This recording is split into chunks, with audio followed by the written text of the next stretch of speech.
Iyi ni inkuru itari nziza cyane habe na gato ndetse kandi ni inkuru itari bushimishe umuntu wese ufite aho ahuriye n'ibikomoka kuri peteroli ndetse n'undi wese ufite aho ahuriye n'icyitwa isoko, dore ko ari ibintu bihurirana bitewe n'impamvu yabyo. Tumaze iminsi mike cyane dutangiye kwishima,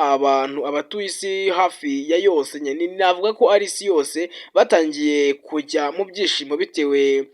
n'amakimbirane ya Leta Zunze Ubumwe za Amerika ndetse na Iran byari bimaze gushyira umukono ku masezerano wo guhagarika intambara ibihugu byombi bimazemo amezi arenga atatu, ariko icyo gihe twari dutangiye kubona impinduka ku masoko mpuzamigabane ndetse n'amasoko yo mu bihugu mo indani, tubona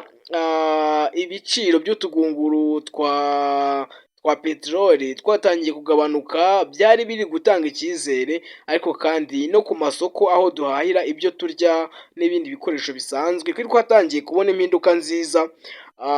ko nyine dutangiye kwizera ko ibintu bigiye gusubira nk'uko byahoze, dore ko igiciro cye cyacunshumutse cyamanutse cyane ugereranyije n'uko byari bisanzwe bigenda. Gusa ibintu bimeze neza habe na gato, kubera ko kidobya yagarutse muri uyu mubano uri hagati y'ibihugu byombi, biri kutugiraho ingaruka twese hamwe. Amerika na Iran byongeye kumishanyaho icyitwa isasu. Leta Zunze Ubumwe za Amerika yongeye kugaba ibitero kuri Iran nyuma y'uko Perezida Donald Trump ashinje uruhande rwa Tehran kurenga ku masezerano yo guhagarika imirwano, akavuga ko icyo gihugu cyakoze icyo yise ubusazi mu kwibasira ubwato butwara imizigo mu nzira yo mu mazi ya Hormuz. Ingabo za Leta Zunze Ubumwe za Amerika ziri mu burasirazuba bwo hagati, CENTCOM, zatangaje ko zagabye ibitero ku bubiko bwa misile n'indege nto zitagira abapilote zizwi nka drone no ku birindiro bya radari byo ku nkengero z'inyanja muri Iran. Amerika ivuga ko ibyo bitero byari igisubizo ku gitero cyagabwe ku bwato bw'ubucuruzi ku wa kane, aho ubwato bwa MV Evalovari bwo muri Singapore bwibasiwe n'indege nto itagira umupilote izwi nka drone, ariko kandi Perezida Donald Trump yanavuze ko Iran yarashe nibura drone enye zigana ku mato yari mu muhora wa Hormuz, imwe ikagonga igice cyo hejuru cy'ubwo bwato, mu gihe izindi eshatu zarashwe n'ingabo za Amerika. Donald Trump wa Leta Zunze Ubumwe za Amerika yavuze ko ubwato bwabashije gukomeza, ariko ibyabaye ari ukurenga ku masezerano yo guhagarika imirwano mu buryo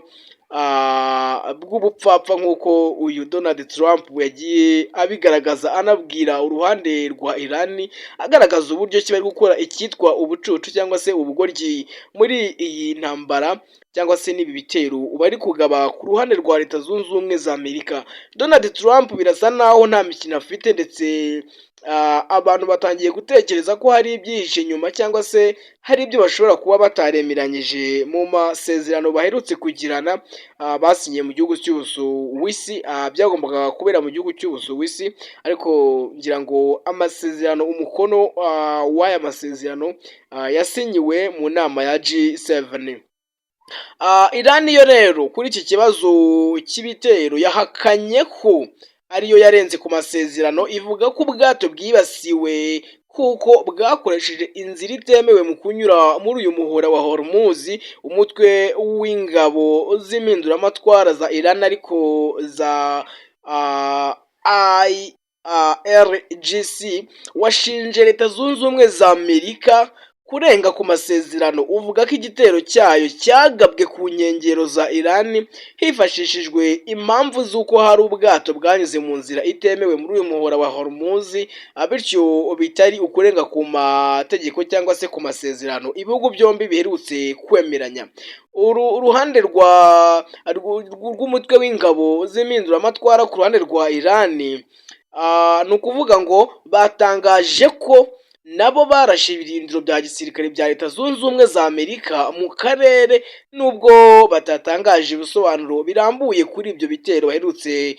gutera uruhande rw'ibirindiro rwa gisirikare nyine, igisirikare cya Leta Zunze Ubumwe za Amerika ziyobowe na Perezida Donald Trump utajya avugirwamo uko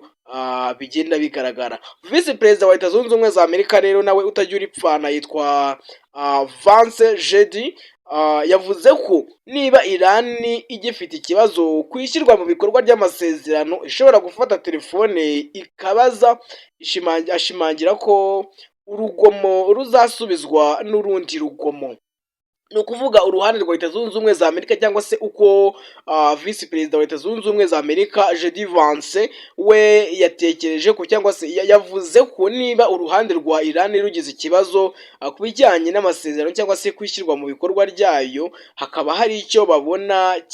cyabangamye, igisubizo cyiza ari uko bagafashe telefone bagahamagara uruhande rwabongamye cyangwa se rwabogamye, ndavuga Leta Zunze Ubumwe za Amerika igihe ariyo yaba yateje ikibazo, bityo bakaganira ku byabaye, ariko bitari uguhita batangira kwangiza ibikorwa remezo no kubangamira no gukoma mu nkokora umubano w'ibihugu byombi, dore ko we abyita urugomo. Amasezerano y'amahoro yumvikanyweho hagati n'impande zombi byabaye kwa 17 Kamena 2026, hari mu nyandiko y'ingingo ya 14 yasabaga ko imirwano ihagarara byihuse, ndetse Irani yemeye korohereza amato y'ubucuruzi kunyura muri uyu muhora wa Hormuz uca mu mazi, ndetse ko nta yandi mafaranga azajya acibwa mu minsi 40 kugira ngo habe hagisuzumwa niba n'ibindi byose bishobora guhagarara burundu, dore ko aya masezerano yemezaga cyangwa se yemereraga ibihugu byombi kureka no guhagarika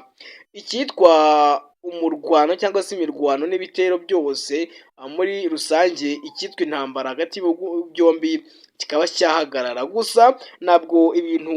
bikomeje koroha habe na gato. Abatuye isi bari bamaze iminsi batangiye kwishima, batangiye gusubira mu munyenga, aho bamwe bari batangiye gutekereza ko ibikomoka kuri peteroli byose bigiye kongera gusubira hasi ku biciro,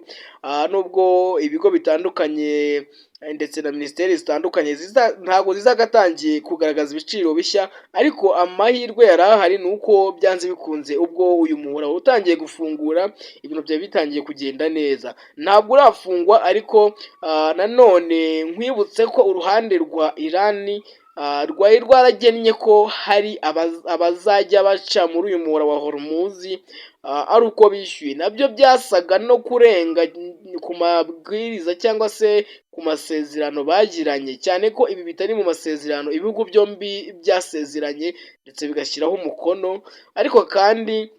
ni ibintu byagiye bibabaza benshi, ubona ko ari igisa n'amananiza cy'uruhande rwa leta ya Iran n'igisirikare cyabo mu gutuma ibica muri uyu muhora wa Hormuz byongera kugira izamuka ku biciro byabyo bitewe n'aho biba bigiye. Ntabwo byoroshye habe na gato, reka dukurikirane bya hafi tumenye ese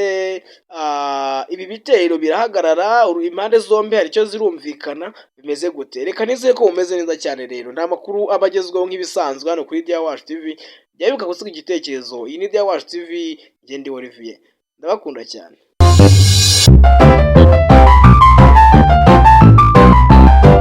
Ikintu gikomeye mu buzima buri wese atazi, atamye kandi atigeze amenya, ni ukumenya ahazaza. Ahazaza ntawe utifuza ko haba heza, ariko tujye tuzirikana ko hava mu mahitamo dukora buri munsi. Nk'ubu abantu bahisemo kujyana abana babo mu Ndahirwa Brilliant Academy, uyu munsi baranezerewe kubera ko ubu abo bana ari bo ngero nziza hirya no hino mu bigo by'amashuri mu Rwanda. Ishuri rifite icyiciro cy'inshuke n'amashuri abanza, abana biga mu Ndahirwa Brilliant Academy bavuga Icyongereza mu rwego ruri hejuru. Iri shuri riherereye mu karere ka Kayonza, umurenge wa Murundi, akagari ka Karambi. Abana biga mu Ndahirwa Brilliant Academy batozwa indangagaciro ziboneye. Iri shuri ni Indahigwa koko nk'uko ryitwa. Ukeneye ibindi bisobanuro wahamagara kuri 0782 42 37 15 cyangwa se 078358 852. Indahigwa Brilliant Academy ni intyoza mu bumenyi ndetse no gutoza abana umuco uboneye. Mu Ndahigwa Brilliant Academy muri Isanga.